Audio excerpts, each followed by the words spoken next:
welcome back to the Nullified Take and Reality Realness channel here on YouTube, where we're going to be talking about the challenge CBS for 2 weeks in a row.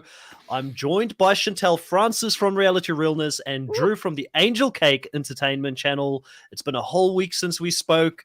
Chantel, how's things sitting on your end? You've had a week to digest and think about this cast. You know, you've had an opportunity to talk to Michelle on your podcast, your channel as well. How are you guys feeling as a whole? You can speak on behalf of Michelle as well for this particular. Sadly, we don't have her here. Well, I definitely, I both of us come to the agreement that we're excited for content because we do like the format of the challenge, and we both like the fact that we know all the people that are going onto the show and playing. Like, we have some sort of, reference points, which is one of the pluses that I do like about the challenge, is that there's a familiarity with the people that are going on to play. So those were all the pluses. The one new piece of information that came up was that Janelle, who was asked and declined, basically said that some other people that were kind of in her age bracket and her kind of grouping of people, they declined playing when they saw like the supposed lists. And so they saw that, like, okay, Love Island already have a group of people together and Big Brother has a huge group of people together. I'm just lonely me from like my season. Yes, I'm from Survivor, but I haven't been playing from 10 years from ago. And so she's saying that a lot of people actually said no to the opportunity because it was so oversaturated with the other people. So I'm still curious as to how it's going to all play out. I'm a little bit more optimistic with the outcome than I was when I first heard about this concept. Thank you, Sophie. We'll put it towards my computer fund. It's on my list. Sophie Absolutely. says here that the only good thing about Challenge CBS is that we won't get that many Big Brother people appear on the MTV Challenge anymore. I don't know if that is going to be the truth. Drew, I've got a feeling, and welcome to the podcast as well, Drew. I've got a feeling that this will become the vetting ground for future MTV Challenge main show people. Like, if you've got a couple of standouts on this season, I wouldn't be shocked if they ultimately make their way over to the main show. And I've also heard that Derek F is not on the Challenge CBS because he's a lock 438 at this point. I thought he was in the talks, but I didn't hear he was a lock. That's what I've heard. I really hope that it's still in talks, that it's no locks just yet.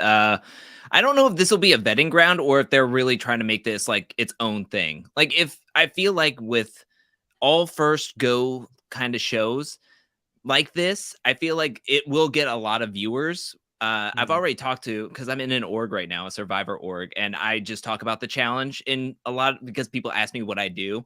And so I tell them I make videos about the challenge, and they've heard of this. Like, the people that I play with have heard of this, but don't really watch the challenge. They'll be like, oh, well, I'll check this out because I like Survivor players, or I've like some of the Big Brother players that are also going to be on there. So I do think that this first season will have a lot of viewership and viewers.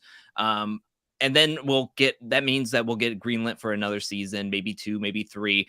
But I don't know if it will be the vetting ground or if they're really just trying to make this its own thing, as well as maybe we'll see a bridge going over to MTV if they get a lot of like good viewership and a lot of views over here. And we talked about, or at least I talked about, the ratings over on the MTV challenge not being as highly or as good as in past seasons. So, I mean, if they see a lot of good views over here with these players, they're going to sit there and go, why not we bring those players over to the other one too and see if that will help out the ratings, when that's not really what we're looking for at all. These aren't the players that we're trying to bridge over to the MTV. It's completely different, but that's where it's like nerve-wracking a little bit when you're thinking about what's possibility in the future.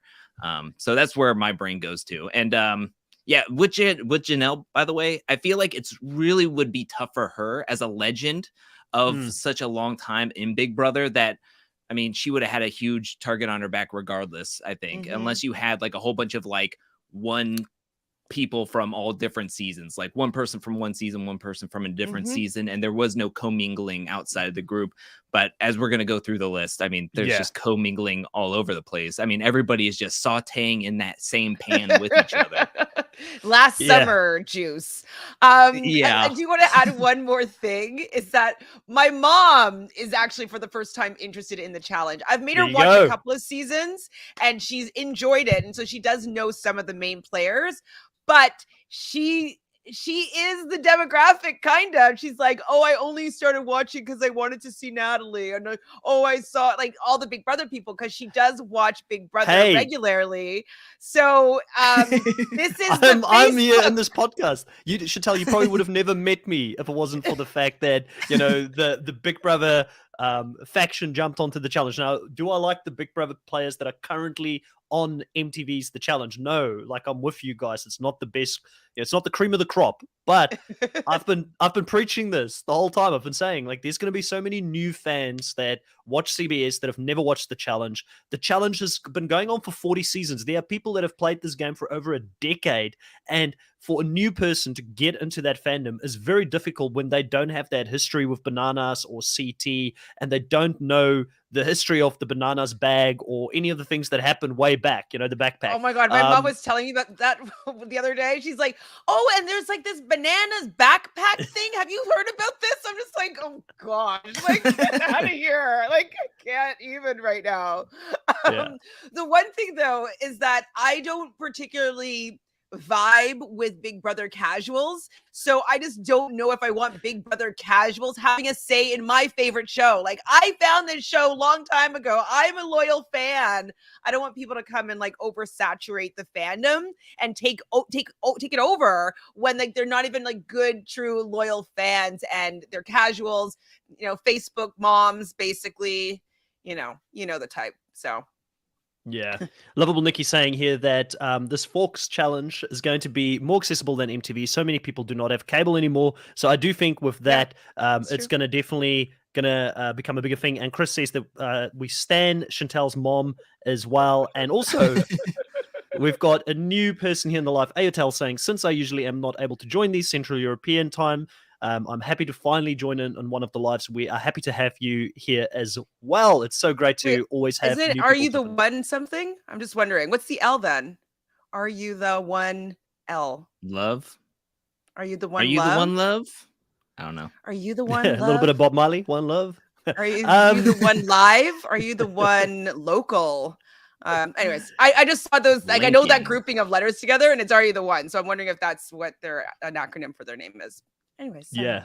Well, in any case, we've had a full week now to digest, and also obviously we jumped on and did our live last week. As soon as we heard the information, we couldn't contain ourselves, and we said, let's jump on a podcast, talk about it. And then obviously within 3 or 4 hours after the live, they changed a few things around as they normally do. But we would rather be early, get on here, talk to you guys, brainstorm, do our therapy in regards to what we love and hate for this upcoming season and get it out of the way. But let's look and review a few things that we know for sure at this stage. We know that TJ Levin is going to be the host. We know that the location is going to be over in Argentina. They departed on the 10th and the 11th of March from Miami, Florida. Overall, 28 competitors, 3 from The Amazing Race, 8 from Survivor, 9 from Big Brother, 8 from Love Island, and then 4 alternates. The alternates currently have 3 Love Island people in it, so hopefully that does even the playing fields a little bit in regards to that Love Island Big Brother alliance, but there's 1 from Survivor on there as well. You're looking confused there, Chantel. No, I'm just saying it doesn't really level the playing field, because like they removed 2, but it was people that, like, there's still a large amount of people that are from Big Brother and from Love Island. Because one person that's an alternate now, Florita, she wasn't on the original list that we saw last week. So that's another Love Island person that wasn't even part of the conversation. And then Shannon's real life boyfriend is an alternate, and we just thought he was part of the cast, so not like, but Shannon's still part of the cast. And then the other person, Corey's gone, so I guess that's a little bit helpful for that, like, kind of to what you're saying. And then there's one other person I can't remember right now, but there's just still tons of people from Love Island is my point. Thank you, Sophie, for the super chat. Yeah, so Sophie's saying here that maybe we'll see a crossover in the future between CBS and MTV. We can only hope that something like that happens down the line. And I think if it does have a crossover, it would be the War of the Worlds crossover with MTV, because you'll get great people from Argentina, from the UK, and also from Australia that will play. So this is only the start of the journey. So yeah, you get. I just complain though slightly, and we say this every week, that I really hope that they make the other countries really accessible, because that is actually what I'm most excited about with this new idea, this War of the Worlds. Like, I really would like to easily be able to watch Yes. all the other franchises, being able to podcast right live and have people that are part of the fandom that are easily able to watch each episode, not being like, hey, can you do a watch party so we can watch it? Like, I would love it for it to be super easy for everybody to be able to participate and be part of this fandom and have the fandom grow that way. So I know that we can't always get what we want, but I just want to put that out there one more time, just because it's just really frustrating to me knowing that, like, it's probably going to be a bit of a challenge to be able to watch it. Yeah. The challenge. Drew, you've got the biggest platform out of the three of us here, and you do the challenge videos on a weekly basis. Can you have like a bitching session maybe, and like, make a whole video about making it more accessible to the wider audience, because everybody wants to see it? I feel like if you did it, there's a bigger chance that people may see it compared to myself or Chantel jumping on our soapbox over here and shouting it out. But I agree with Chantel. We need to see all of the different versions of the show, and we don't want to just shout for our little, like, for instance, me living over here in Australia, New Zealand. I don't want to just shout for the Australians and be like, oh, I only like Team Australia. It's great to shout for your country, but you want to enjoy all of the characters that are there, and you want to know all of them. And isn't the reason why we were just talking about the fact that most people don't watch the regular challenge because MTV is a specialty channel? So then they're making like part of this new series on 3 specialty channels around the world. It just seems a little bit disjointed with what the intention is for this new franchise. Chris saying the Google Doc is very official. I can't take any of the credit for that. This was put together by none other than Drew Angelcake. He did all the hard work for us putting this together. I love that you say hard work, but it's like 39 pages and majority is like a picture book. Like, when you get to the player profiles, over half the page is just pictures. So it's the important thing. We need to know who we're talking about. One of the things you can see from these Love Island people, it'll be a giant picture and then 2 little tiny bullet points, and then we'll be on to the next page. Yeah, like Olivia Winner. And it's one of the things that stood out for me. We've got 2 winners in the alternates here. We've got Olivia and then also Mike Holloway, who we'll talk about in a little bit here. Are you guys shocked by any of the people who didn't make it on the actual show and that became alternates? Are you happy with this? I don't know the Love Island people, so I heavily rely on both Chantel and Drew to help me on the Love Island side of things. But I'll talk about Mike Holloway. I'm more than happy to have my 2 cents on that one. But I guess we'll start with you, Drew. Are you shocked by some of these omissions, and do you think this is the right call, or would you have swapped them with anybody else? I think it's difficult to say because 3 of the 4 are Love Island and we don't know what to expect from them. I do think, and please correct me if I'm wrong, Chantel, that I think that Olivia and Josh both have an athletic background. Like, they both played sports growing up. So I feel like they would have been able to like transition into the game and be more athletic. And I know Olivia. You mean Shannon? Get out. Shannon and Josh. Well, I'm talking about just the alternates. Oh, I'm sorry. Okay, I understand. Mm-hmm. Yeah. No, I was just talking about the alternates, that Olivia and Josh, both who are 2 alternates, I think both have like an athletic background. I know Josh played baseball. I don't know what extent. I know college. I don't know if he went to the minor leagues. High performer, like in baseball. I can't remember Olivia specifically. I know that Shannon, his current girlfriend that he met on Love Island, she's like a tumbler, so she does cheerleading and stuff like that. So she's definitely going to be pretty athletic. I was watching her do some like tumbling passes, and yeah, she's definitely going to be really strong. So Shannon, but she's on the main cast. I don't remember Olivia being that athletic, and I don't remember her even working out that much on the show. True. Definitely Cachet was always into fitness and working out. on the show now. And then so I don't remember though Olivia her being that athletic, to be honest. I just I'm think thinking, that go ahead. we're missing out Josh and Shannon. Kind of like I'm surprised that because we have Shannon, that Josh isn't in it. And the same thing when Josh was on it, that Shannon was an alternate, then completely taken out, then brought back in, and then Josh was reluctant to the alternate. The only person that I'm kind of shocked at is Florida. She was on the show for 9 days and then she was gone. Like, she didn't have that big of an impact at all. But I guess if you need somebody in a pinch, she was like right there to say yes. So I don't blame her for taking this opportunity to possibly be on the show. So, but it is kind of shocking to me out of the 4 that she was on. But for sure. Thank you, Sophie, for the super chat.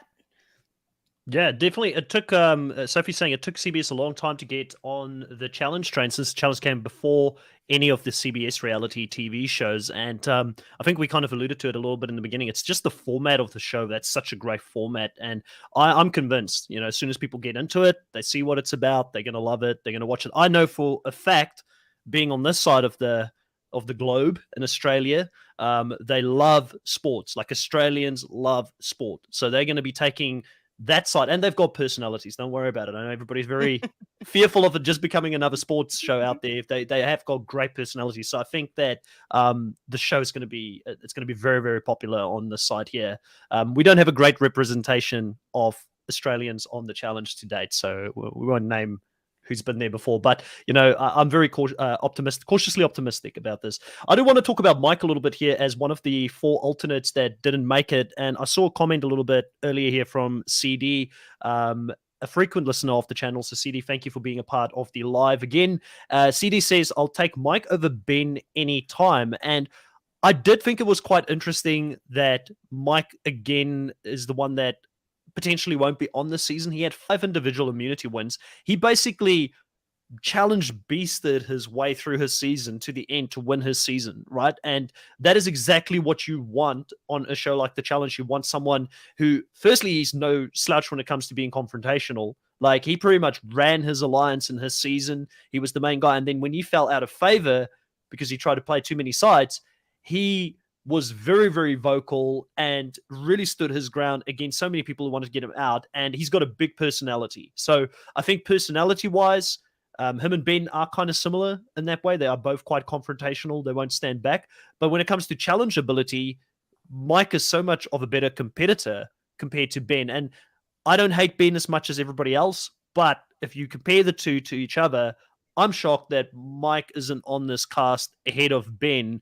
Were you guys shocked by this at all, or do you think this is just, to be expected because Mike hasn't been on the show, any kind of reality show, for a while, so people might think that he's not as relevant anymore?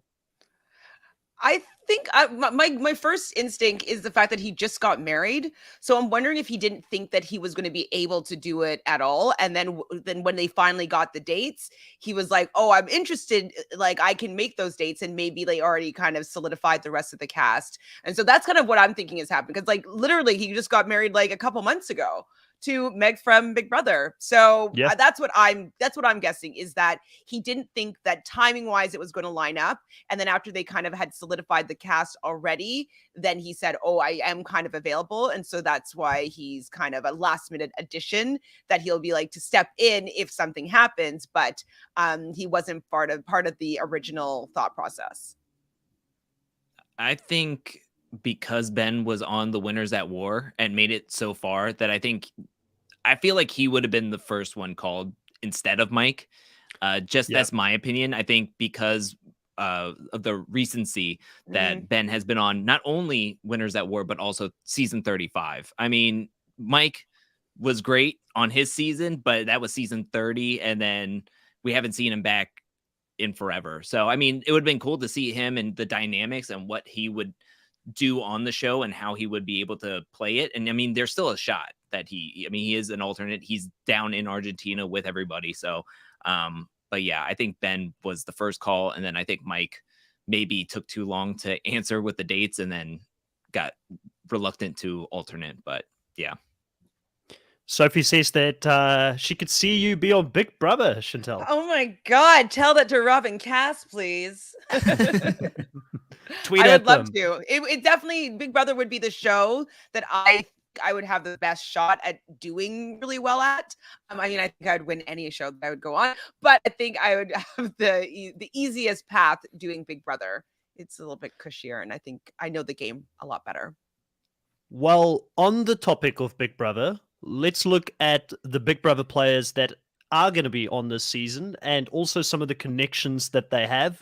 Drew, once again, did a really good job here at connecting a few people. We can see that Tiffany is going to be the nucleus. No surprise to anybody there because she is a great social player, great strategist. I think she's going to do well this season.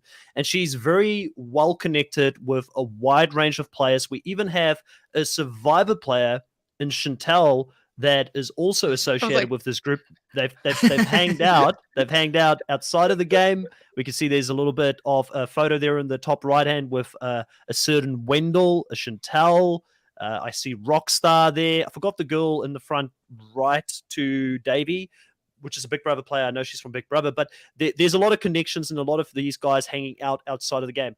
Do you think, Drew, that this is going to be the power alliance this year, like, you know, in this challenge CBS? Because I kind of feel like this is going to be the nucleus of what everything, like, Survivor is coming in with such a potential, you know, handicap coming up against a group of friends that hang out, because you're going to want to play with your friends. Yeah, 100%. I mean, I think we talked about it last week when we said that Tiffany was going to be the most padded player. She was going to be the protection, or she would have so much protection. And she does. I mean, she has a lot of players from Big Brother 23, her season, along with how many people I just skimmed her Instagram just for the couple of posts. And these are the posts that showed up that I thought were relevant in connecting some of the dots, and just seeing David, Chantel, Cinco, and then their connections within their own franchises. I think that Tiffany is just going to be kind of going on easy street for a good portion of this game. Yeah. Chantel, you know, tell us about this group here. What can we expect here with this group moving forward? And do you think that Xavier, you know, is his best interest to stay with this group, or should he be the one that tries to branch out to other groups? Because I feel like they're not going to hand him another win, no matter how much they love him. At some point, he's going to be low man in the totem pole here. Well, he's going to recognize how effective it was to stay loyal to that group, even though it wasn't for, you know, Tiffany's, for instance, best interest. And so I can see him not knowing how to play any differently. You know, he's coming onto a season with the majority of the people that he just played another season with that gave him $750,000. I don't think he's going to be like, do you know what? This formula, you know, it's not good for me. I'm going to go and try it out on my own and be like, you know, it's a sole target and like super muscular guy that, like, obviously people would just keep on throwing him in if he wasn't protected by everybody else. So I don't think there's any way that he's not going to rely on this group. In reality TV world, this is all that he really knows how to play, the numbers game. He's not familiar, I don't think, with the challenge. I don't remember him talking about wanting to go on the challenge beforehand. Oh, is Alyssa not on it anymore on this list? Or did we forget her face? I think she just, yeah, it's an interesting point. She is still on it, right, Drew?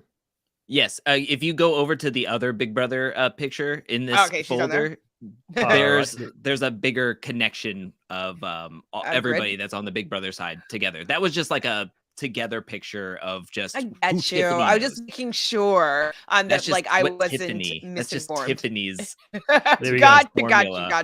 Gotcha. Well, I mean, Alyssa's also dated a little bit Xavier in the game, or after the game, and so there might still be a tie there. Like, I don't know how things ended between them. I just do not see him turning on the Big Brother people. I think that he's going to need to be insulated in there, just because he's just would be such a standout person that's like, let's get rid of him as soon as we can, because he's tall, he's handsome, he just won, like, he's familiar with this particular game show. I think that he's going to be target number one out of this group anyways. Yeah. Can I ask Chantel, can I ask you a question real quick? Do you think that there will be a point in this season where we could see Kylan trying to take out Xavier for just how everything went down between them during Big Brother. They had a very salty, spicy ending when Kylan had to leave the game, and there was some questioning on whether Xavier was a good role model for his nephew. So I wonder, will that still be in there? Will that rivalry still be kind of festering within them? And then at a certain point, Kylan's going to be like, I gotta take my shot. Like, I can't lose another game to him. Do you think that's a possibility? I do. I think that Kylan is so jealous of Xavier. You know, one of the reasons why he started to make bad game decisions is because he thought that Xavier was the best player in the game. And I think that he learned to not necessarily want to play that route again, being like, oh my God, I want to get the best player at the end so I can beat them. Instead, like, Xavier cut him, which is like, obviously he's going to cut you. You're his competition. But that wasn't the game that Kylan was playing. And so I wouldn't be surprised if Kylan is planning his revenge. And since he has, like, I don't know, he's kind of dating Tiffany, I could see Tiffany going in there and be like, no, don't do that. Don't break up our alliance, and kind of stepping in there. But I can see him wanting to get revenge, one up on Xavier, get him out. Like, I think he's going to be the turncoat. Hangout room here with 35 South African Rand. Thank saying, you. I've not read anything on the challenge news, so waiting on you guys. For the record, I'm pro Survivor players and not for Big Brother. Big Brother sucks. And for those that are new to the challenge, you're going to hear a lot of Big Brother sucks because of the Big Brother players that are currently playing on the main show. But yeah, I think that the Big Brother Alliance is going to be one of the more interesting ones out there, because of the messiness of, you know, how close they are and who had to cut who in what order. I think Xavier, you're right. He's probably going to stick with them. I mean, it's not like the guy really needs the money. And he's also athletically able to win one or two if he actually needs to. The ultimate showdown would be a Kylan versus Xavier Hall Brawl, or somewhere where they can get their hands on each other. I do feel bad for Xavier because it's going to go very bad. Kylan is an absolute animal. He's a really? big boy. I was thinking that, like, Kylan would be like, Listen, thinks that he's going to be the big boy, and then he's just going to get taken down by Xavier. Does Xavier have any experience in, I guess, physical altercations? Like, has he done any kind of like contact sport or anything like that? Because that could be the difference. But if they both have the same amount of experience when it comes to contact sport, it really just comes down to a weight difference in these things. There's a reason when you look at mixed martial arts, you look at all these different things. You've got weight divisions. You've got a featherweight, heavyweight, weight, you know, distribution, and having a bigger physique and a thing like a hall brawl. It's not smart. It's like, I think Xavier would be very, very, very good at anything else that it requires a little bit more agility and athleticism. But if it's just pure strength that we're talking about, and having to throw your weight behind something, I feel like Kylan would be someone that I wouldn't want to go up against them. Like, not that I'm saying, I mean, Xavier against anybody else would probably stand his own ground. We're gonna have to take bets on this one. I think I'm gonna put my money on Xavier to win out with from like some sort of bout with Kylan. I think Xavier would win. So yeah, we should put some money on this. Maybe one of those Survivor buffs that you're gonna be giving away. And so, come on. I'll plug it shamelessly right here, since Chantel gave me the opportunity. I'm giving away some Survivor buffs when we hit 500 subs on my channel, The Nullified Take. Please, I know you guys are looking and watching this on Reality Realness as well. Support both channels. That way we can continue to do this together. And I know that you guys love the content that we're putting out there. When we hit 500 subs, I'm giving away an Australian Survivor buff. There's only 100 of those that were made last year for the merge. So they're very rare. They're worth quite a bit of money. And when we hit 1,000, I'm giving away 5 buffs for Survivors seasons 1 to 5 for CBS.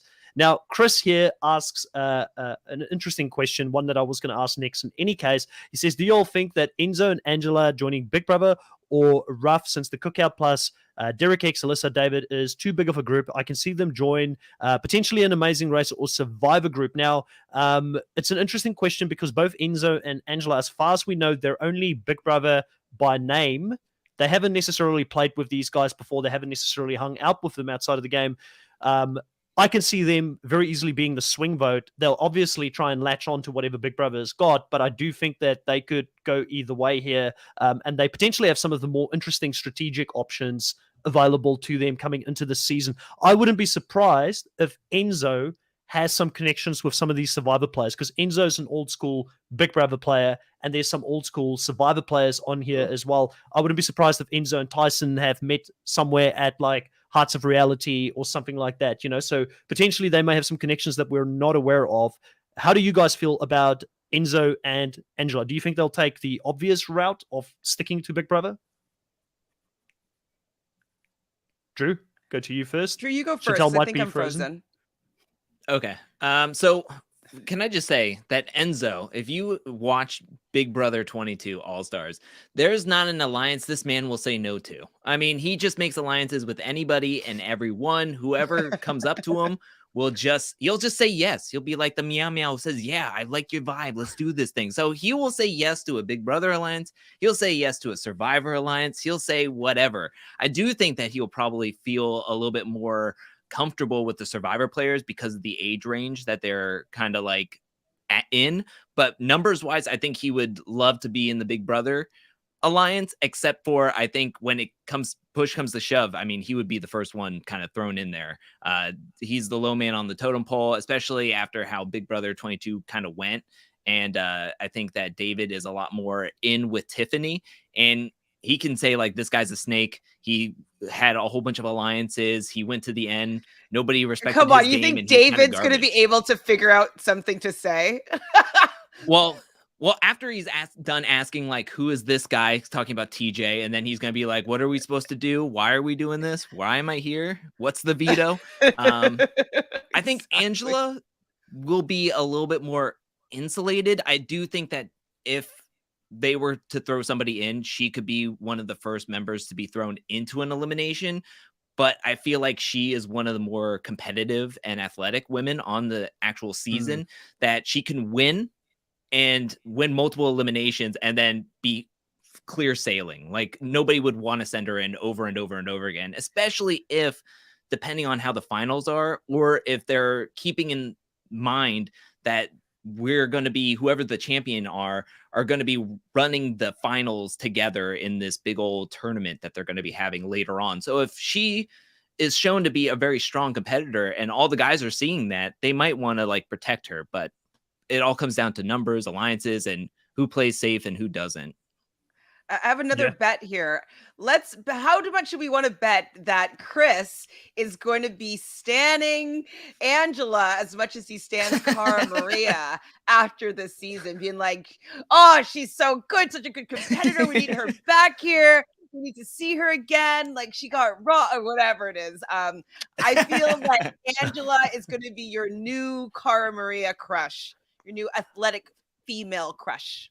Hey, I like the athletic beasts out there that go out and kick butt. And listen, all this shade for Cara Maria is still the only female to ever win against men on the challenge. So I don't know why there's all this bloody heat coming my way, So, yeah, not all of us like Tori as much as you, Chantel, So,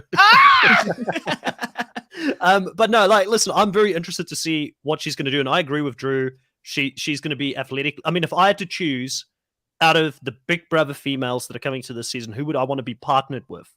Angela is the person I want to be partnered with, because I think she's going to be, she's got very much upside athletically. Now, guys-wise, if you had to choose a guy to be aligned with, Chantel, I've got a feeling I know you'd go for Xavier. You kind of gave it away a little bit. Earlier. I mean, I never thought about it before, and I wasn't really a fan of Xavier on Big Brother. I just felt that there was a little bit of misogyny that was kind of going on near the end, and so like I was kind of, he was bothering me a little bit, just like what I was seeing coming out in his character. But as a competitor, I think that he would be a good person to work with. He seems really protective. So, we saw how he was always trying to take care of Alyssa. He wanted to protect her. So I think that he would be a good partner in that way. And I think he's actually quite physically strong. I do feel like he's strongest out of all the men. I mean, maybe Kylan, but he seems more of rounded. A more well-rounded partner. I mean, I think for the jokes, I could go for Enzo, just because like he would be like around the same age, and like, we could like make fun of people, and like we could probably have a good laugh, and maybe you could be the Cody to his Mau Mau, you could be the Cody and just ride him all the way to the end and then win. Oh, Yes, I guess so. I would definitely, either of those two, depending on what Yeah. strategy I was And I kind of know that going hurt for. you because you love David Alexander, and I know you it must have been a real toss up between David and Xavier for who you were going to go Yeah, for. it's Tough close, decisions. so close. Like, whew, that was a hard one. Drew, are you who are you hiring for the guys? If you had to choose, if you could pick a partner here in the guys, who would you go for? I think so. My two out of this group right here, I would have to say Xavier, because he knows how to win. He is well rounded, like we were talking about. And if he is going up against anyone in elimination, I mean, take a look at some of those pictures on Google Images. My gosh, like you could wash like clothes on those abs. Like, my goodness. Now, Derek X, I think, is really, really strong and very, very smart. He was taken out because he was a very big threat. I mean, he was just winning a lot of competitions, and then when he tripped up a little bit, he was thrown to get out of there, which was a very smart deal to do. But I do think that he is going to be somebody that people might want to be like partnered up with if they're not good at puzzles. He can be the puzzle king if they really need him to be. But out of the group, I think Xavier is the strongest. And then mentally, I think Derek X is pretty decent as well. I like the idea of Derek X, but I was just thinking if there's any sort of like things where you have to hold your partner. I just don't know if he has that kind of strength. Like, remember the one from when CT was partnered with Big T and he was holding her over like the ledge. Like, I just can't see Derek X being really great at something like that. And so I would want somebody that I would be confident to be able to hold me on the edge of a building and I wouldn't drop. And I don't know if Derek X would be that person for me. It's a boring answer, but yeah, Xavier is the right choice here. Like, I mean, the guy is well rounded. Let's be honest. Like, he's the right choice. I thought you're going all in on Kyland. No. Listen, just because I looked at it from brute strength, physical force standpoint, and I'm like being objective about that, I'm not saying I'm standing Kylan or anything like that. I just think if it was a brute force battle, run over your opponent, Kylan probably has a good opportunity. But I feel like Xavier probably beats him in anything else. Like, he's just more well-rounded and more athletic overall, you know. But I'm willing to eat my words. Like, I mean, Kylan can still come and prove. Yeah, Kylan can still prove us wrong. I'm going to be feeding them to you. Just like, here's your words. Kylan can still prove us wrong. Let's see what happens. You want a little bit of your words back? Here you go. Let's get into the survivor players, guys. Let's get into the survivor players. There's a few people here saying that, you know, why does it feel like every time that the survivor players come into the game, they're the underdogs? Well, the big reason for that is because normally you only have one or two of them in a season. Jay was kind of the only one for the longest period of time. But we've got quite a few survivors coming in this time. But the one thing that, again, the producers didn't think it through, they put people together who are really disjointed. And some of these people have never played together. So it's a very interesting one to look at. Obviously, you've got Tyson, you've got Sarah and Ben, who all played together in Winners at War, the most recent season. Ben gave his game up for Sarah, so that's going to be a very tight bond that's not going to be able to get broken, I don't think. You also have a case of Tasha playing in the same season as Sarah, and they had a bit of an alliance going into the merge, which didn't end up working out for them. And then Desi and Ben, they were in the same season, but then again, Desi wasn't aligned with Ben in that season, but they'll at least know each other. Ben? I can't remember. Well, he was like running his alliance. A man on the run, like he's just like just trying to put that narrative out there, Chantal. It's fake news. Fake news. Ben ran the early parts of that season. He was seen as a leader, and then people wanted to take him out, and he went kamikaze, which is fair. I would have done the exact same thing. Stop this Ben hate. I don't stand for it. Okay. But there's going to be no hidden immunity idols in the challenge for him to find. So he's going to have to find a different gear and play a different game here to do well. He's probably going to give up his game for somebody, no? Isn't he? Is he going to latch on to somebody and then like fall on his sword? I don't think so. I'm going to go down. I'm going to go down into there because I don't want so-and-so to go in. I vote myself in. Like he might do one of those things. Maybe for Sarah. You know? Yeah. I think, like, listen, we've spoken about Ben before, staying on Ben for a little bit here. On the last podcast, me and Chantal went back and forth on Ben quite a bit. But the thing with Ben is, right, if you get the Ben that played that first season, the one with the hunger to achieve and win and get his goal, that's the ruthless Ben I need to see come back and play this game. I don't need the Ben that felt sorry for himself and how he was being perceived as a winner, you know, and all those kind of things. I don't need that on this season. And if we get that, I'm all with you, Chantel. Then it's a casting missed opportunity. We should have had Mike in ahead of him. But at the end of the day, if we can get that same Ben that now has seen it and said, okay, listen, I've done the good deed now already. Now I'm going back out there to get some money on the plate for my family. I'm going to go win this thing. I want to prove myself in a different arena.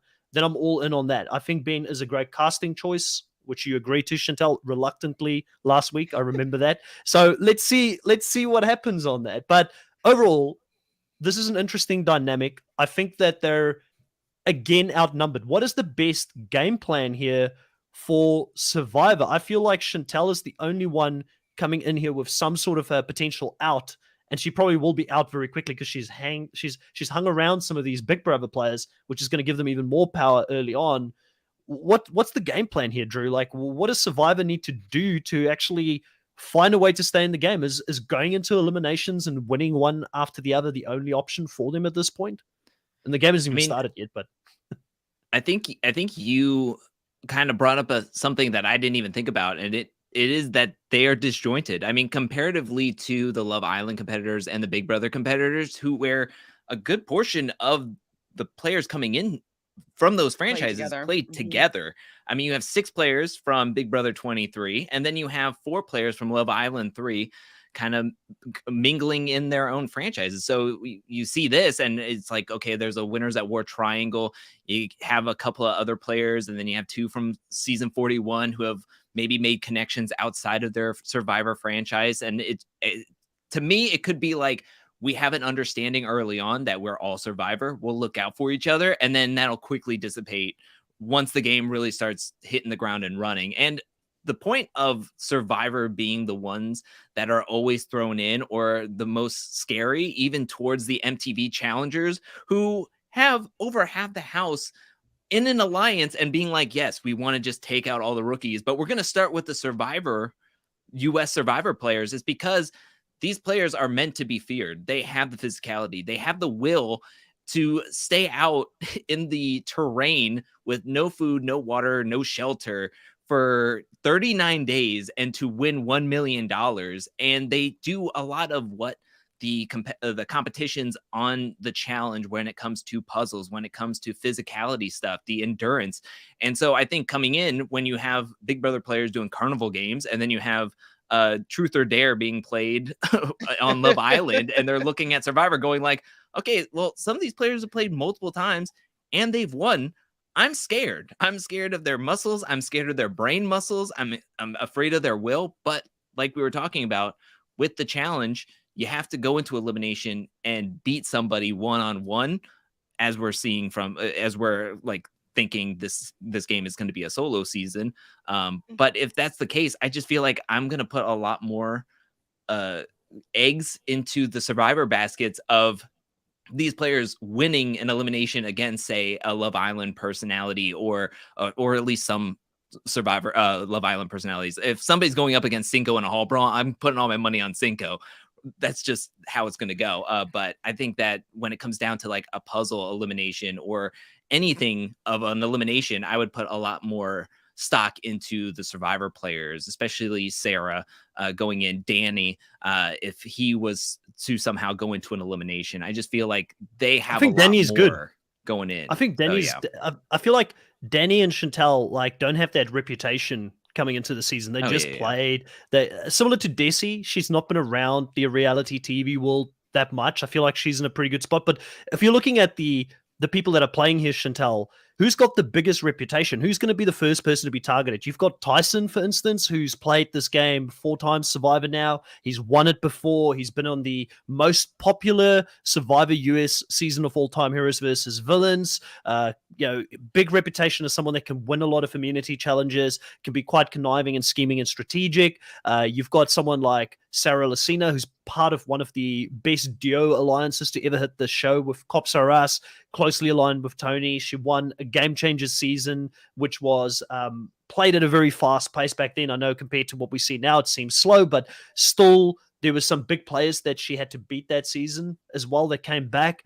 You've got Ben, who's just recently played, so obviously he's still in people's minds. A lot of people, I think, forget that his way to the end and how he won his way to the end wasn't necessarily challenges. It was getting immunity idols to get him there. And then you've got someone like Dominic, who's probably the best to never win. You know, he lost on a draw vote at the end, and probably some people would argue that he was the better strategic player that season. Like, who do you think is the people that you are the most fearful of potentially going into an elimination early on? And Big Brother and Love Island would look at them and say, Survivor's scary, like Drew just said, for all of those reasons, we need to target X, Y, and Z. To be honest, I don't think that the Big Brother and Love Island people will know a majority of these people. They're not super fans of reality TV. Even Tiffany was turned on to Big Brother and she liked it and started doing a little bit of homework, but she hasn't been on this journey for the last 20 years. She hadn't watched Survivor, and last season was the first season of Survivor that she's even watched. So I don't know if they're going to even have knowledge of them as like people to fear for like what their accomplishments are, because they're not super fans of the game. People from Survivor, though, will more likely know other people because, you know, they've been in the reality TV world. They probably saw like what was going on with the cookout, and they were just a little bit more plugged in that way and not just seeing their season and what's happened after their season. They've been in the game for the last 10, 15, almost 20 years, probably some of them. So I don't think that people are going to know who they are. Tyson would probably be the most likely to be the most recognized out of all of these Survivor players. Not obviously, I think Shan and Danny will be recognizable too because it was the most recent season. So like that makes sense that they will be known, but I don't think that anybody else really will be that well known except for Tyson, just because he does podcasts with Rob, has a podcast. He's a little bit out there. He was on like Marriage Boot Camp, so he's a little bit more famous, I'd say, out of all the survivors there. So I'd be fearful for Tyson personally. And another thing I want to mention before is that I think that the Survivor players are not going to be fearful. So I feel like the Big Brother and the Love Island people are going to want to try to avoid elimination. I don't think that the Survivor people are going to be avoiding elimination because I feel like they all are, they feel strongly about their capabilities and would be going down to take people out. So I think that is the style of game that Survivor people are going to play. They're like, I'm going to play a little bit more of an offensive game where I'm going to be like, no, I want to go in. I'm naming my mark, or depends on the format, obviously. I want to take that person out to make their numbers stronger, while I can really picture the Love Island people and Big Brother people being like, ooh, I don't want to go in. Let me hide behind my alliance, hide behind my numbers to try to avoid elimination. So that's kind of how I think that these alliances are going to be playing out, or these franchises are going to be playing the game, their game styles. But I think Tyson would be the one that would be most worrisome because he's the most famous and the most likable. You know, it's like, oh, let's get rid of him because he could probably gather some people together. Yeah, and it makes me fearful, especially if people haven't watched this season, like you said. Then there could be a case of people just saying he's charismatic, he's going to disarm people and become friends with people very quickly, and they're going to look at that as a threat, and they won't even want to hang around him just to get to know Tyson, to be like, oh man, I played with the legend that is Tyson. They don't even know that he's a legend, some of them, I'm sure. Ugh. Exactly. And that's what I'm fearful of. They'll just see him as a massive threat. D also brings up a really good point here and says that some MTV challenges came from Are You the One? We don't know what the other skills Love Island and Big Brother players have potentially. So some of them, we're not underestimating that. I just think that Survivor is a different game. Like, I mean, you are taken to your physical and mental limit out there on the island. And for some of these players like Tyson, who's going to come back for a fifth time to play on a reality TV show, that experience has to count for something. Yes, it's a different reality TV show, but he's been in these pressure situations before. And I think that somewhere down the line, that has to play in his favor. And we've got Ben and Sarah both coming back. I mean, Ben's third time, Sarah's, what would this be, fourth time coming back to a reality show? Tasha's third time coming back. So there's a few people that have got a lot of experience there. But I do agree with you. I think he's going to stand out. I do think Ben is going to stand out as well, just because he's not going to, like, he's going to play an aggressive game and he's going to be opinionated, and he looks intimidating. Like, if you don't know anything about the guy, you're just like, this guy, look at that beard, you know, like, will he or will he not be wearing a cowboy hat? That's actually, he's wearing the cowboy hat. And what a lot of people don't realize is that Ben is super popular under the casuals, you know, and that's why they're bringing him in, because they want the casual audience that don't listen to these podcasts, that don't go on Reddit, that don't go on Twitter. They want those people to be watching the show as well. And I think The that's one people of the that reasons. ruin all votes. Just kidding. It would be funny. It would be funny to watch, as long as it doesn't cost Tyson or Sarah her game, or one of the great Survivor players that we have. Same question here, and it might be a boring one, but Drew, if you had your choice here in female players, who would you want to have as your duo partner this season going into it, and why? I mean, if we're going to go by brute strength, I think it would have to say Sarah. Sarah is going to be one of the tougher, I think, competitors on the women's side for sure. I mean, I don't want to meet her in a hall brawl or a pole wrestle. I think somebody that I'm very excited to see back on the show, and I want to see her go very far, is Tasha. I think that she, on her Survivor seasons, was smart. Her strategy was impeccable. I think her social game was really good. And because of what you were saying, that she hasn't been on in quite a while, I feel like she can go underneath the radar, make a lot of connections within the Survivor and outside of the Survivor pool. And I mean, she was racking up those immunity awards. I mean, I think she won 3 straight. I think what my research was showing me. And also Shan, I think is somebody mentally, I think, is going to be very strong. I don't know what she can do in, like, say, a physical elimination, but as we were talking about, this game isn't just pure physical. It's mental, it's strategy, it's politics. Chantel, I think, is going to be kind of like the Tiffany of Survivor. She has a lot of friends everywhere, and I think she's going to be able to really branch out, web out, and I think she's going to make it very far into the game. CDC Sarah's never won an immunity challenge. Desi is a beast. I don't remember. I can't, to be honest with you, I can't remember if Sarah has won an immunity or not. She hasn't. I actually, I'm going to jump in real quick because I feel like Chantal was going to go the same way. I think Desi is probably the person I was going to say I would like to have in my tribe, because I feel like she's the lesser known person, but she athletically just looks like she's really fit, And from memory on her season, she just fell on the wrong side of the numbers after the tribe swap, but she seemed really strategic as well. So I feel like she could be socially and strategically, she could be a threat.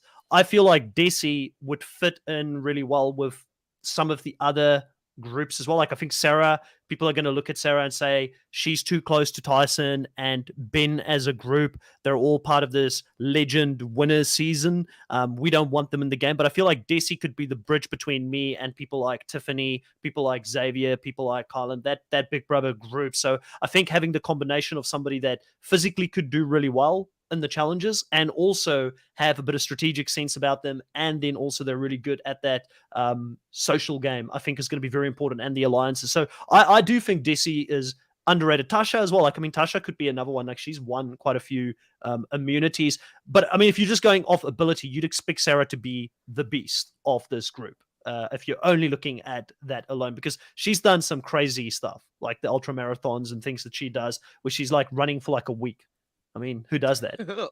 It's not like one day. It's like you're running for 7 days straight and you're sleeping out in the bush, I mean, yes, I think that she will be physically capable, but that seems like that would be really great for the final. I don't know if she's going to be great at all the other stuff in between, all the dailies and stuff. I don't know if she's going to be that great. Yes, she's trained she's a cop, so she's trained in different types of combat, so she won't be afraid of going up against anybody. So she definitely would be somebody that I'm sure that people would be scared of. I think personally, though, if I was going to choose a female partner, I would choose Desi. I think that she's at a good age range to be able to kind of fit in with the Love Island, and like, she's still a little bit older, but should be able to just kind of get in that vibe with Love Island and Big Brother people.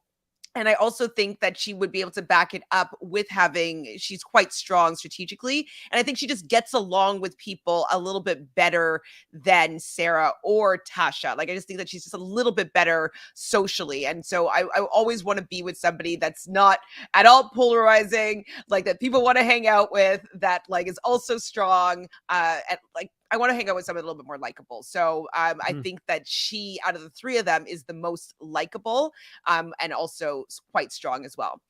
For the guys, though, I would have to go with Tyson. I don't care if he has a target on his back. Chantel's got a massive crush on Tyson. Of course I do. Like, he's been my favorite one of my favorites anyways for forever. I always want to see what he does, how he plays. Like, I find him very entertaining. I love his whole storyline. We've seen him grow up on this this show as well. If I had an opportunity to have Tyson as my partner, absolutely I would choose Tyson. I think that he's probably would be good at a lot of these different dailies, just because he's long, he's also smart, he's very agile, he's good at random things. And so, I mean, he's been playing a lot of pickleball lately, so I mean, I'm sure that's going to come in handy. Yeah, I would have to take Tyson as my partner if I got the opportunity. I don't blame you. I don't blame you for choosing your crush. You know, you were saying earlier that who's going to be the Cara Maria crush person I have for this season. Like, I chose Desi for a reason. She's not bad looking either. So I mean, I wouldn't be mine to be partnered with her at all throughout the season. It wouldn't be the worst thing. Now, Drew, who would you choose? Would you go for Tyson as your main guy here as well, or do you have a different view on who you'd like to have as a partner in this?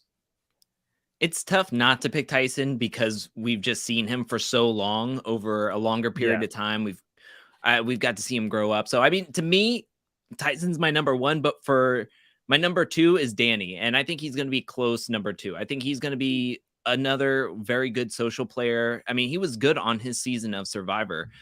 So I just really like Danny. I think he would be like that coach. He would be the coach that everybody would just like want to rally with and want him in their corner. And I just think he's going to be able to make those social ties to get himself very far. And he's in great shape. So and he's just a great guy. I always want to see him really go very far. Yeah. Like nobody.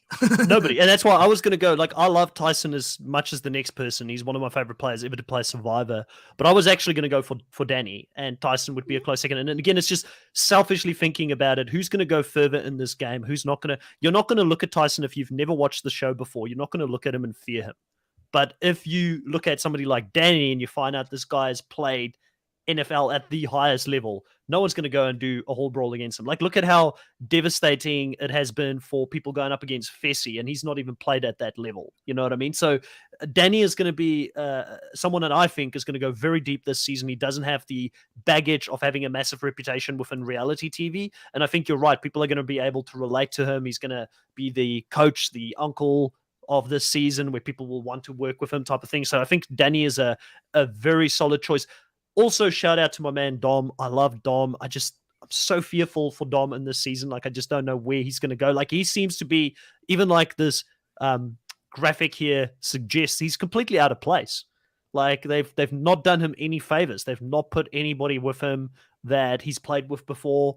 I don't know how he's going to go, but I love Dominic. I think he's a great addition to the season, and I hope that we see him in more seasons in the future. We should have had Wendell here. You know, you should have had both Dom and Wendell on the same season. Like, you could have easily replaced Ben and Wendell, right? Like, you could have made that swap and it would have been a better cast. Let's be honest. Yes, please. Yeah. One thing though with Danny though, I just don't like, he's about 6 feet, like almost 6'1", and so he's not going to be as like intimidating physically as Fessy is. You know, so I think Fessy's 6'4" or 6'5", which is a little bit more like, oh, that's a bit tall. And so I think also why Fessy, people fear him so much, is that he's taller than the average tall person. Yep. Let's go quickly and have a look at the smallest group here that we've got coming into this season. All right, I didn't see that one until now.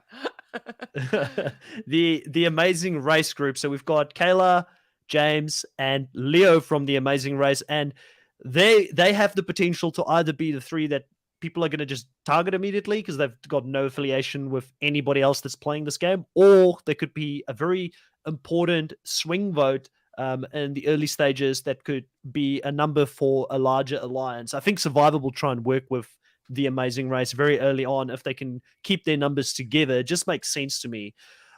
Looking at this group, it's also a very odd pairing because I had this chat with Drew before we went live, and I said, James, to me, from memory, wasn't the person that I thought would be, you know, Will to me seemed to be more someone that was good at the challenges. He was a bit more athletic than James. James is an interesting casting for me out of those two that are coming into the show. And I don't know if it is because James was the bigger Amazing Race fan. Maybe he's also a bigger challenge fan, and that's why they went that way. I know Kayla is a big challenge fan. She's watched them with her mom growing up, so at least she knows what she's getting herself into. But I thought James was an interesting choice, and Leo, again, also a very interesting choice here. Drew, how do you think these three are going to go this season? And what's the plan that they need to implement to have any chance in the season where they're so outnumbered? I really don't know. To be fair, I think being the swing vote would be the optimal choice for everybody. But coming in only 3 players, I don't know. Like, I don't know what they're. So going through everything with everybody else on the casts for the other franchises, it's kind of easy to go through their Instagram and see who's been like rubbing elbows with whom.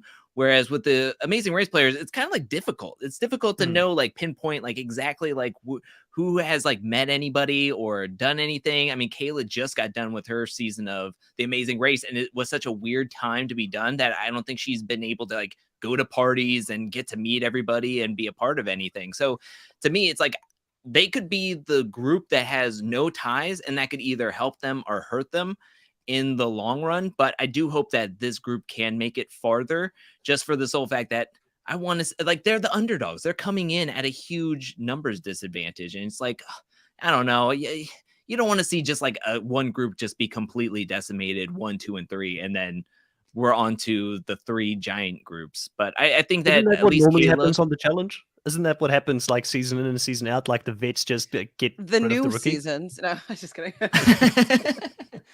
I do think like I'm rooting out of all 3 of them. I think Kayla, just because of the recency, and I just want to see her go far, especially after you were saying that she is a fan of the challenge and she has prior knowledge of the show. I don't know how much of that prior knowledge will help in this case and scenario, but I'm really rooting for Kayla to go far into this season. We will take no Kayla hate on this podcast this whole season. Kayla is awesome. We all love her. We stand her no matter what the edit does. Chantel, what do you think of these 3 coming into the season, and what's your hopes, for how they potentially could do? Were you as shocked as I was about some of these selections? Like, I'm not shocked about Kayla. I think Kayla makes sense to me, and I can go into that a little bit when I talk about her. But specifically looking at James and Leo, I was a little bit shocked at those picks, but I hope they do well. What I'm shocked about is why casting doesn't feel like it's better television to have even franchises represented across the season. Like, I just don't understand why they feel that because they're going to have, they're going to have the eyeballs that are going to be watching because, the most recent seasons of Love Island and Big Brother. So there's going to be fan base that's built in that people are going to want to watch and see them play. I get that. But it's not necessarily going to be a good season. And so they should be putting in the work with giving these people a chance at doing well so that more people from The Amazing Race will be inclined to want to join maybe the next season, and maybe their fandom and people that want to support The Amazing Race players are going to come onto the show. So I really think that they've been really done a disservice with not having more people from their franchise, at least like another person from their season. Like, it's not even like they're from 3 separate seasons. The one good thing is that for The Amazing Race, you do need to use a lot of different types of your brain, your body. Like, it's a little bit more of a well-rounded person to play The Amazing Race. So I think that a lot of those will be transferable talents that will be able to be useful on the challenge. So I do think that they're going to be set up better for the dailies than most of the, at least Love Island, Big Brother people, most likely. But if we're looking at alliances specifically, I just don't see them being able to do well unless they make sure that they go and latch on to, I would say, Survivor over Big Brother is what I would expect from them. With James, so I think he might be a fan of, I'm not sure if he's a fan specifically of the challenge, but he did play another reality TV show. I was trying to look it up, but I couldn't find it before he did The Amazing Race. He's applied for The Amazing Race several times. So it's not just like he one and done, like, oh, let's go on The Amazing Race, let's do it. No, he was a fan. And I think he even applied with other people before and didn't get far until he applied with his current husband. And so he's been involved in reality TV, and his partner was on America's Next Top Model. And so they're in the reality TV world for at least a little while. So I'm hoping that they have dabbled into the challenge, or that James has anyways, because that will be useful. I have no idea about Leo though. Like, Leo, I don't know if he likes the challenge. I don't know if he watches any other reality TV. I know he's he's fun and like Great he's TV. willing to play, but like, is he fun on his own? Or is it only with his, I think it was his cousin, right? I think Like, he's the bigger personality out of the two from memory. but don't they need He's each other to bounce off each other? Like, is he fun? Kind of, but from Fun what I bounce remember, his cousin, I believe it was, right? He was the more balanced one, the one that kept them centered, and he was and Leo on his own is just going to go off the hinges because he's the more crazy one out of the two, but a good kind of crazy, the kind of crazy you want to see on reality TV. I love F animals, of course. And what I like about Leo as well is because he's gone through 3 of these amazing races. He's been on reality TV for a long time. He knows what makes good TV, so he'll give that to us. He's got a track record of always falling short. So they finished, I believe, 4th and 4th in their first 2 seasons. Then they finally got into the final 3 and got 3rd in the last appearance that they had, if I remember it correctly, in the right order. So he knows how to go deep, and clearly there's a certain skill set that you require as an amazing race person that, like you mentioned on the dailies, you have to be able to adapt to a wide range of different activities that could be thrown at you last minute. And I think that they'll adapt really, really well. James is the one I'm the most unsure of, even though he did win 4 legs with his partner. But from what I remember, his partner was the better person in those dailies and the challenges that they were doing and stuff like that. And I don't want to throw too much shade at James. Like, I really want James to do well. I really hope he does well. I know he's a big reality TV fan. One thing I'll also just add on to maybe for you to be more hopeful about James is I would expect him to do his homework, because him and Will, they studied The Amazing Race. They practiced putting the bottle on their head and doing dance routines. True. Like, they put in the work to watch all the other seasons, a lot of the other seasons again, so that they can practice some of the potential upcoming challenges that they would be faced with. So I wouldn't be surprised that even if he wasn't a big fan, that him and Will just sat down and went through like maybe the most recent seasons of the challenge, just so he can get an idea of what is expected of him. I think he'll put in the work more so than a lot of the other people. So I'm going to give that to him. I think he'll do that. Yeah.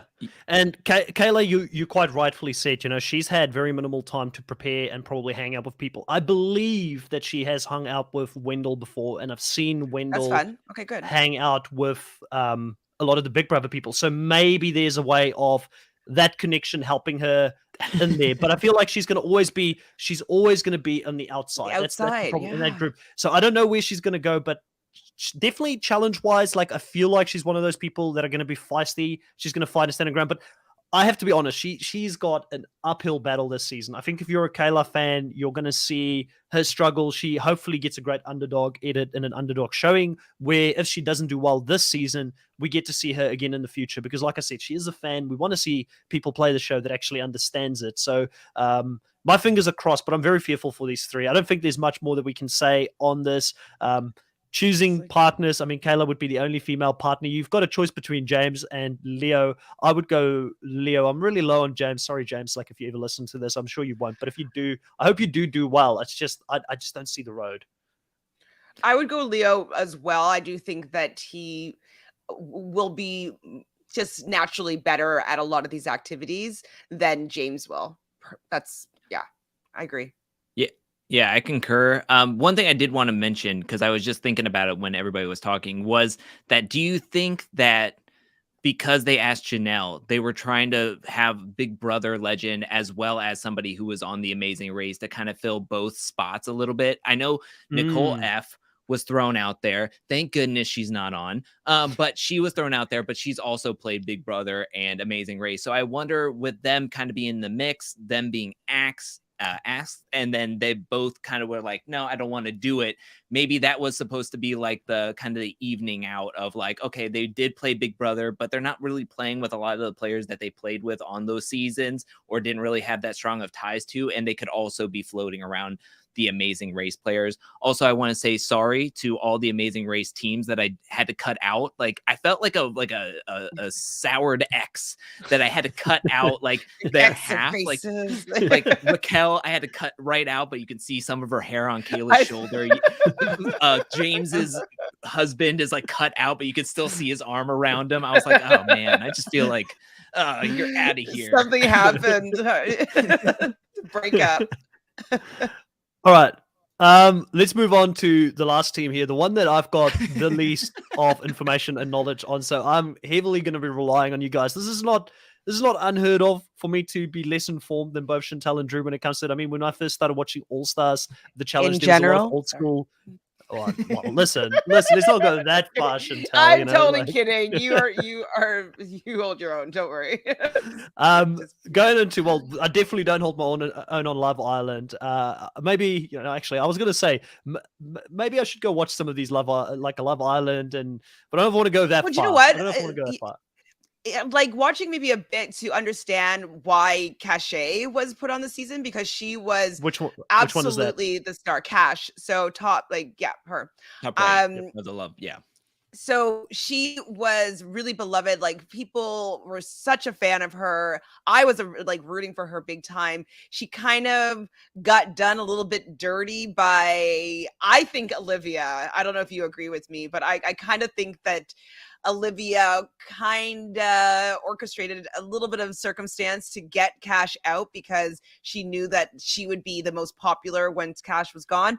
But watch my recaps for that season. You can hear my opinions of how I thought that Olivia might have been a little bit of a disingenuous friend with Cash, because Cash had all the shine, and it seemed like to me that Olivia was a little bit jealous in her shadow. So it would be maybe good for you just to take a look at, just to see what her personality's like. She's just she's fun, she's likable, she has a huge fan base. She dances, she works out, everybody loves her. And so I think that she is going to be the person that does the best out of all the Love Island women, because she's going to be quite well insulated. I know she's been hanging out with Justine. I'm not sure if she specifically has been hanging out with the people from Big Brother, but her ex Cinco was at Ozza's finale party, and so she may have, I don't know if they were still dating then at all, not, but she might have gotten into that world or had a couple introductions, who knows. And so I think that Cash will do the best out of all the Love Island people. So you should watch that season at least a little bit, so you can get an idea. Chris is telling me spare not to yourself. Go Well, you need to watch the first 40 episodes, and then you're good. not much of an investment. Not much of an investment at all. Watch it on 3 times speed. She looks like, I can tell by just the photo, she looks really bubbly, which is normally the type of girls I like in any case. So I'll probably like her on the show. So looking at this, I guess, group coming into the season, we know that there's a potential for them to work together. Do any of these guys have really good strategic chops to them? What can I expect from a strategical standpoint? Did you guys know as much as me? I see Drew looks really confused. Are we expecting from a popularity contest, essentially, is what Love Island is. It's a popularity contest. It's people vote for their favorite couples or players in the game, and they have to go off of their personality. And so, I mean, we really don't know strategy. I will say that I finally got around to seeing some of Theo Campbell's from Love Island UK season, and he was kind of kicked off of that season because he was trying to be strategic. I mean, he tried to take off his mic, went over to a girl and said, "Hey, if we just stay and choose each other through the whole thing and just try to we can get to the end, and then we can at least get some money." And everybody looked at him like he was oh my gosh, how dare you think of this? So, I mean, this is not a thing in Love Island or shown or trying to be condoned in Love Island. They're trying to find a match. They're trying to find some authenticity in a reality show that takes place over 60 days and trying to find the quote unquote one. So, I mean, we don't know anything about strategy, physical capabilities. I mean, they're all models. They're all personal trainers. So, they're going to be physical. It's just to what extent is that physicality? Yeah. The Hangout Room says, I hate the love shows, but they gave us Cam and Tori. So, yeah. Happy about Cam, not so happy about Tori. I know there's some people who love Tori in here as well. And Tori did do really well in this last season. So, respect where it's due in this last season. I thought she deserved to win this last season, not Casey. Are you going to subscribe to her her workouts on the new MTV The Challenge workout videos? No, I Oh don't. my I god, don't. you have to have like do a workout with me YouTube Duet. live and do the video. A TikTok duet workout video with Tori on one of those ones. So it's it's going to be interesting. I mean, it's on brand for Tori to do something like that. I mean, obviously the challenge and other challenge competitors, they have had the Nelly T workout session already that Drew did a great video on last season. There's always these montages of them doing workouts. I mean, these guys do train at a pretty high level, so they have got some knowledge that they can share. So I think it'll be fun. I don't know if I'll go as far as to sign up to it or anything like that, but hats off. Like, I'm not, they just want to get their bag. They just want to get the bag outside of the challenge, and that's fair. Maybe if she gets successful outside of it, we don't see her come back as often, and we get other people coming in the cast that we can enjoy and love. But I'm very worried, and like, I don't want to judge these people before I see them on my screen. Like, I want to give them an opportunity to come in. Hopefully, like Hangout Room says, there's people that have come on our screen, like Cam, for instance. Tori, like, hate or love her, like, she is a challenge mainstay, and she has deserved her spot within the challenge realm as a vet. She's gone through her paces, and the same thing with Theo. I really enjoyed Theo. So hearing that type of stuff, you never know. There might be an undercover person in here that could come in and do really well on the show. Who, Chantel, do you have the highest hopes of? And then Drew, you can do after that. Who do you guys have the highest hopes for, male and female, coming into the season? You've already spoken about, I believe it was Cachet. Did you say that you're probably high on for the females? Who else do you think also this season we should look out for that could potentially really do a good job? Out of the women, maybe Shannon, from the same season as Cachet. Just as I said before, she's a tumbler. She's kind of fearless. I think that there's a potential that she could be good at a lot of different things, like being able to do, a twisting double back tuck. Like, that takes a lot of skill. And so she's able to, manipulate her body in certain ways. That's going to be very, I think, useful for some of these high wire acts that they put these challengers through. So I'd say Cachet and her will be the strongest out of all the Love Island women. But I think that Cachet will be situated socially a little bit better than Shannon. Shannon is not as likable as Cachet. And then I think that Cinco also will be I think that he will be insulated socially. I think that people will be intimidated by him physically. I think he's also a football player. Am I right, Drew? I don't remember fully right now. I think he was. I believe so. And now he does like quite badass. I think he played for a university. Yeah, I think college for sure. Sorry, we say university here. College.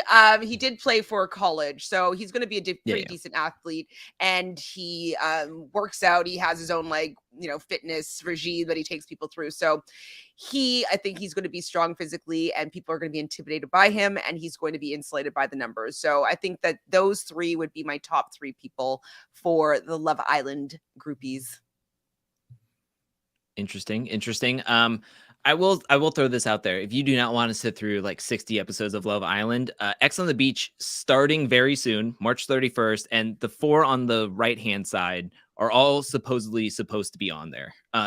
We have the two best friends of Justine and Sally. Yes. And Kira is definitely a single that's going to be on there. And then Johnny is supposed to be on there. And Johnny. Okay, Johnny's not here. Okay.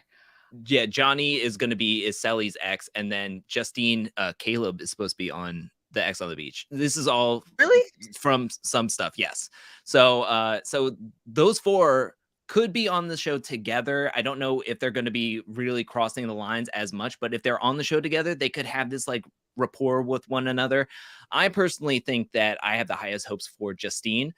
She was the main person from her season 2. I mean, she was done dirty by Caleb, like absolutely, like my gosh.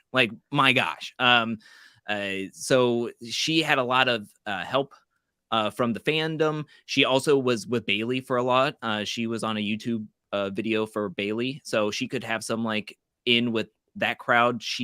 Her season was a little bit longer away from everything than Love Island 3, so she could have some could have been to some parties with Sally where they could have rubbed some elbows with some of the players that could be on this season. And no question, Cinco is the strongest guy on the Love Island side, both physically and socially. Like, Cashel, get out of there. Like, I was surprised Cashel was on here. I mean, what? That was new. Why? I was like, Yeah, why? He and Giovanni and Cinco work out together. Like, they have a lot of like posts with each other, so they're very much best friends. But if they were going up against each other, Cinco would win out. I just don't see Giovanni being able to like hang when it comes down to Cinco. I just think Cinco has a lot of friends. He's been hanging out everywhere, and he is big. He is a mammoth. And I just feel like if I'm putting any money on somebody winning, I would put my money on him. I just think he's going to go well. And if the women are like, who do I want to run a final with? They might want to run with Cinco. So if they are thinking about wanting to even isolate him or help him out more and protect him and not throw him in to possibly be thrown in, I think that could go to his advantage as well. Yeah. Completely lost here, but I hope for those that have watched Love Island and know what they're talking about, that you got some real value out of the insights here by our experts on Love Island coming into the season. But listen, sometimes for me, half of the fun is seeing the early cast photos, seeing what they've done in their seasons, and then sort of creating my own opinion of them on the show as it goes. And I don't have the baggage. Like, I might come in with a very fresh perspective on this season where I love somebody where you guys are like, how can Chris, it normally happens, how can Chris like this person? I like this is abnormal. Hey, it's what makes this podcast so fun. We're not all exactly the same, and we don't have the same opinions about who we like on the show, okay?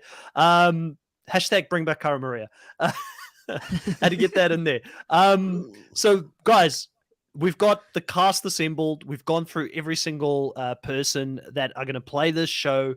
How are we feeling now that it's been a week? Do you guys, are you still as fearful of this show as you were prior to this? Because I know I was high from the beginning. I was like, I'm excited for this thing. I can't wait to see what CBS does with it. I respect the MTV main show. I don't want the MTV main show to be affected by it. And if that is the case, then I'm going to hate everything about the fact that they moved this to CBS. But if we look at this in a vacuum, right, and we look at the show and who they've assembled to play the show this season moving forward, are you guys high on this? Are you getting excited to see this, or are you guys still in a position where you're thinking, I don't know about this? I mean, my biggest fear is the Big Brother alliance just taking over, but they can mix it up with duos or teams, and I think that the producers are going to want to break some of these alliances. Surely they're not going to make it easy on them. Do we know if they're going to be smart like that? Like do we know who's going to be working from? Are they going to be people from MTV that's going to be planning out the challenges and stuff like that, or is it going to be Big Brother CBS people that is going to be arranging things? And it has been known that the CBS has kind of work their magic to make things more favorable for players that they like.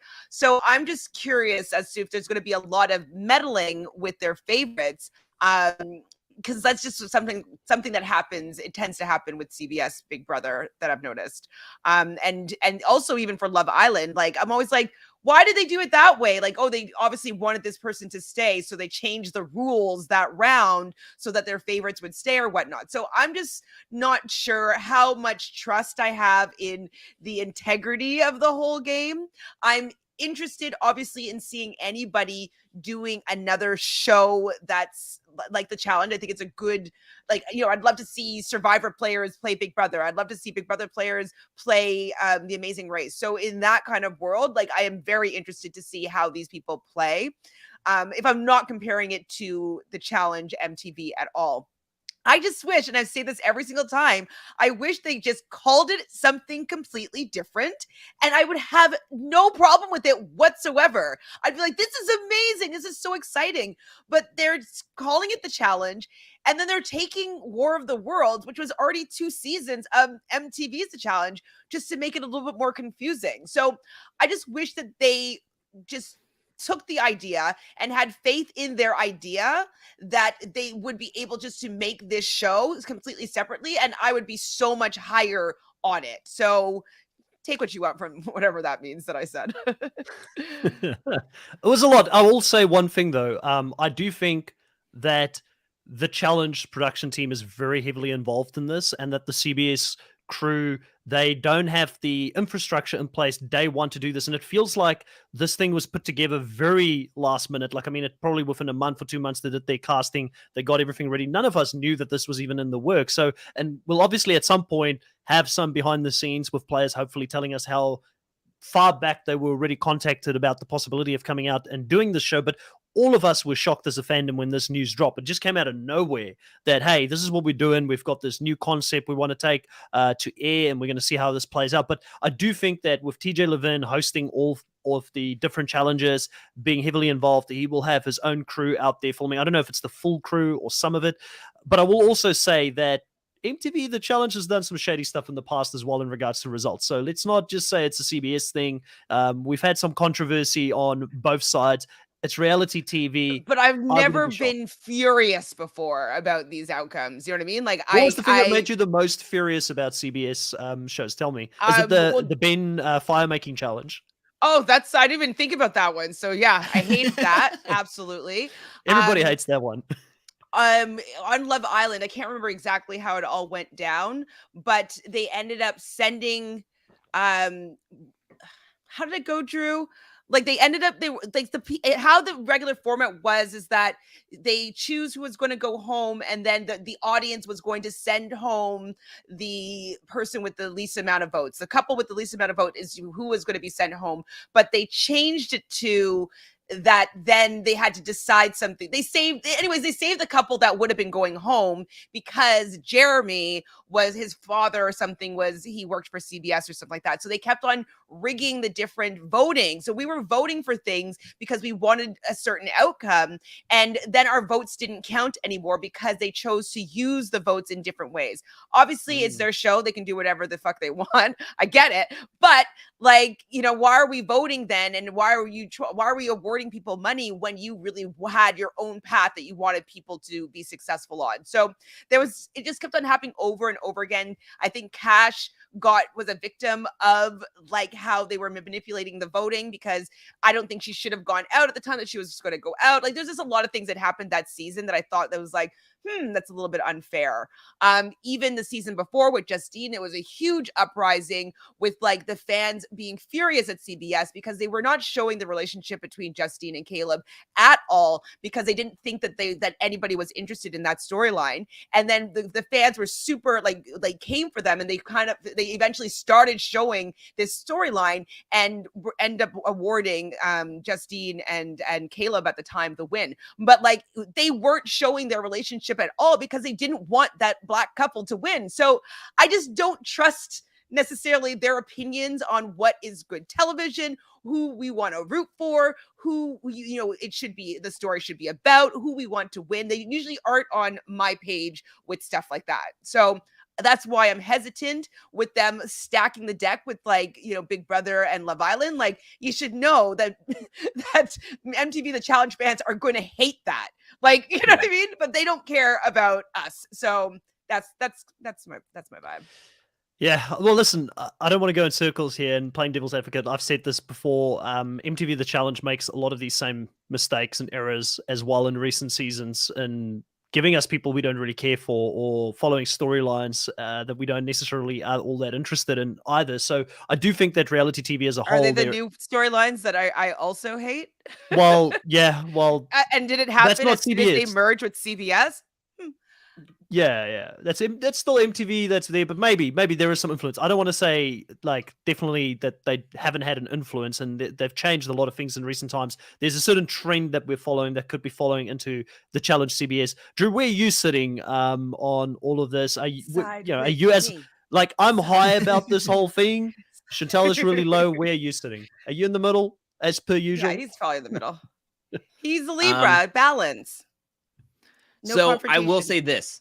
I did not know that about Jeremy, but it makes so much sense now, because I was sitting there going like, why is this wet piece of cardboard still on my TV screen for this many weeks when he doesn't do anything? And now it just makes a lot of sense, because I was just like, I was like, how do you get this bland person on my TV screen. And to make it to the final, when I literally never voted for him ever. He was always in the bottom, but then they changed the rules anytime where the bottom couple was supposed to be dumped. They're like, oh, well, like this person will be decided by you guys. And like, then he was saved, like Yeah. what? You're trying to get was him so ridiculous. out. But it makes sense now. It makes sense now because it didn't make sense at the time. So after looking at this list and seeing everybody, my first reaction was could have been worse. But then again, also looking at the cast, it's like it could have been better. So in my opinion, I am not as like sad about this cast or like super frustrated ripping out my hair like it's gonna be like me gritting my teeth watching this, but it also in saying that I'm not like sitting there jumping out of my chair like I do like every single season of the challenge where I'm like this could be awesome, and then as the season goes on it could be awesome or it could not be awesome. I'm just sitting here going like I'm cautious going into it. I'm hoping that the people that I like will get to stay longer and be as good in the competitions as I'm hoping they would be, because then that would grip me more. And as well as when we do our drafts, I mean, that's always going to be very gripping to do. But to me, I'm not like, this is the end of the world. Screw this. I'm not going to be enjoying this at all. But also in that same breath, with seeing who is also on there, this could go off the rails rather quickly. Like this could be the Tiffany Chantel show, and it could just be like instant, just tsunami wave of goodbye Amazing Race, goodbye Survivor. And I think a lot of the people that do share the Venn diagram of the challenge, MTV, and then CBS, where they meet in the middle is Survivor. And if they just completely obliterated, then that's kind of like that's like, no, thank you. I'm kind of like peacing out, or I'll casually watch it, or I'll go to Angelcake Entertainment, watch his like 15-minute recap and then be done with it. Ranting about it. Yeah. And ranting about it, about there's no Survivor players. But yeah, I'm not like, I'm kind of, I will say that I'm kind of maybe in the middle / a little bit more towards Chantel's side, where I am nervous. Like I am nervous about where it could go, but I'm not as like, this is done. Like if it was all BB23, like 15 Big Brother players, and then the rest of them were just like, I'd almost rather that though. I'd almost rather a full season of just one, like, you know what I mean? Like not necessarily like only Big Brother 23, but like only Big Brother playing the challenge. That could be interesting to see how they eat each other alive. Like, you know what I mean? I might rather see just like it'll be good to know which seasons to skip, right? Like it'd be like, okay, we'll skip this season. We'll wait for the Survivor challenge season. It might be Big Brother 22 again, because that was all just Big Brother players, and then it was just like, oh well, this kind of stunk. I don't want to see this over again on my TV. Well, I'm putting it out there. I'm putting it out there, and I could be wrong. You guys hold me to it here in the live as well. If this does not happen, I think they're going to put some game mechanics in that are going to muddy the water. We're going to see different people pair up. They're going to try and break these alliances, because surely, like, I mean, I know, Chantel, you and Drew are very low on production for good reasons, because they have not been doing a great job in recent seasons. I agree to that. But surely these people understand. Like, I mean, I will be next level run. Like, Drew would look calm compared to how much I'm going to run if I come on here, and they don't mix things up, and they don't put different people together so that they don't have this conglomerate of people working within their factions, and we get all Survivor players going. Because I agree with Drew. Drew's painting the grimmest of grim pictures for me in regards to Big Brother taking over, completely voting out Survivor, completely voting out The Amazing Race, and there's no fun or enjoyment about it, and becomes boring and predictable. I don't want to see that. But the one thing I do love about the challenge is that even if you're the underdog, you can still fight your way back, and you can win elimination after elimination and go to the end and win this thing. So that's why I love the challenge, because even if you're outside of the numbers, you have a fighting chance. So I'm going to say keep hope alive on that. Do you think we even have a shot that the people that suck the most go straight into elimination? Do you think that we even have a little bit of that? Please. You know what I think, and somebody said it, I think it was CD that said it, that Free Agents was a great challenge season. And I think that format could lend itself to shakeups, for the sole fact that when you do dailies and then you kind of like have TJ just picking random names out of the hat, it could be like, okay, there's 2 players, and then it's one Survivor player, one Big Brother player. They're on different sides, But if they're going to go into elimination, they would have to like agree to each other on who they're voting in, and they have to agree on both their votes on who they're sending in. And if they don't agree, then they're going to be the one sent in. And depending on who the two players are, it could be like Tyson and Tiffany, where Tiffany does not want to see an elimination, whereas Tyson's like, I don't care. I'll just go in. I'm not going to say a Survivor player name, or I'm not going to say my own player's name. So in that kind of aspect of it, it could be interesting in still being a solo season, but being interesting to see, like, if we're having like TJ just randomly pick names or just randomly pick names, and then it's like four players to each team, and it's like two, and I think it could be pretty interesting, and while also keeping the illusion of a solo season type of vibe. But I'm hoping that we get at least that.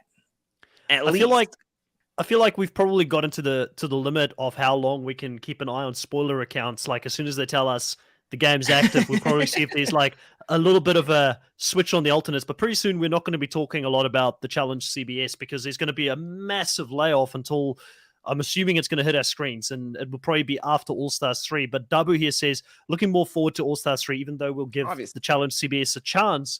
We're about a month away from talking about All-Stars 3, so probably the next time. Month and a half. About a month.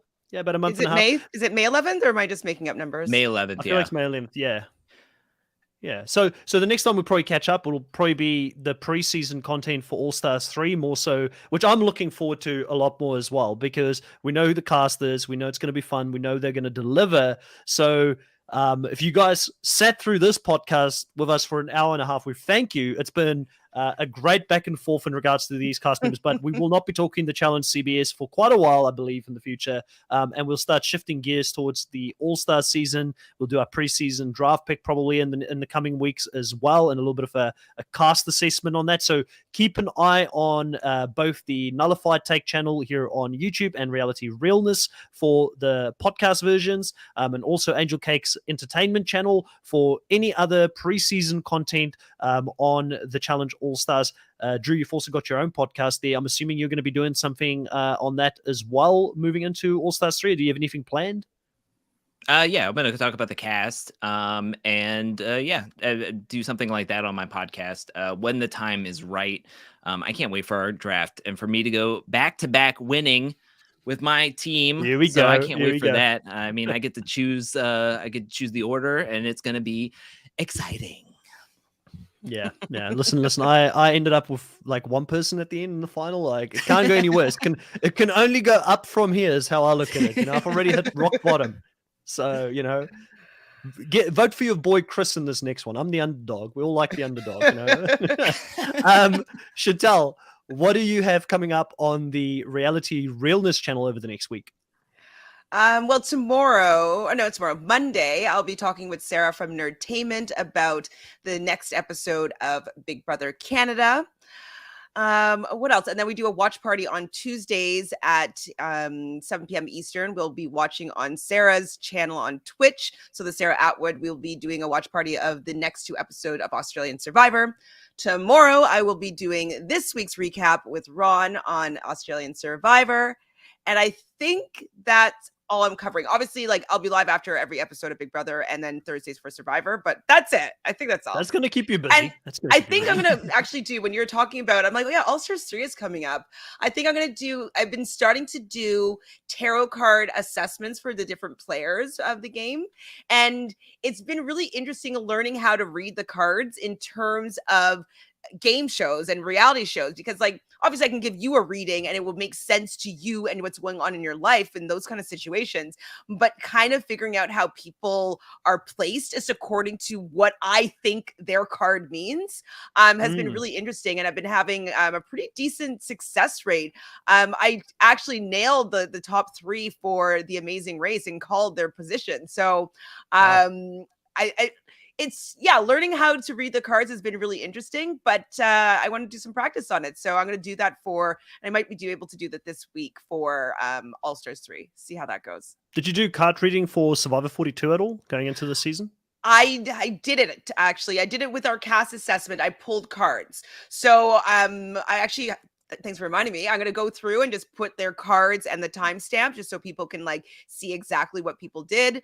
And it's also really fun looking after the season to what I said with the card meant, because sometimes like with having more understanding of the person and their personality and how the season's going, I'm like, oh, do you know what? That card actually means whatever XYZ. And so learning how to interpret the cards in the reality television competition show frame has been pretty fun and exciting. And so I'm gonna give it a try with All Stars 3.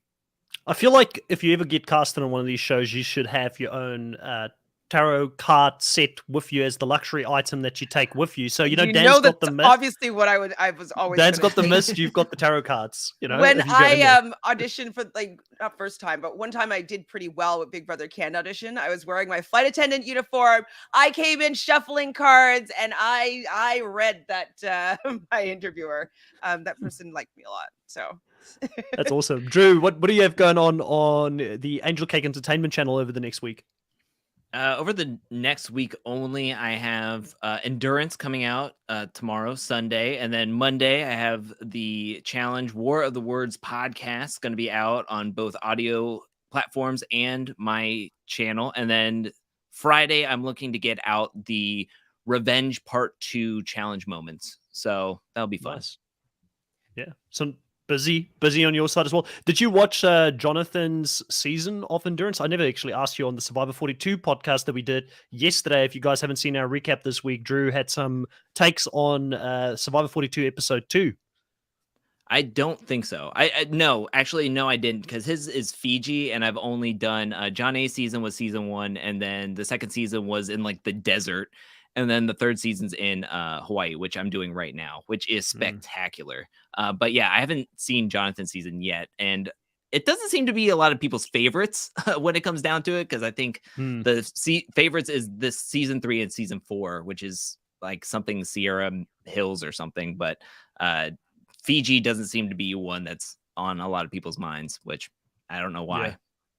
So Jonathan already had experience of being out in Fiji before he went to play Survivor 42. I wouldn't be surprised if we see him in the future at some stage on the challenge either, because he seems to be a bit of a challenge beast himself. So it'd be interesting to see how it plays out this season. On the Nullified Take channel, there's a lot of content dropping, predominantly Survivor at this stage, but I did interview Arun and Natalia today from The Amazing Race just before we did this. They were great to talk to. A great amount of inside information or behind the scenes were discussed, which I always enjoy, talking to these contestants and finding out a little bit more about what didn't make the edit.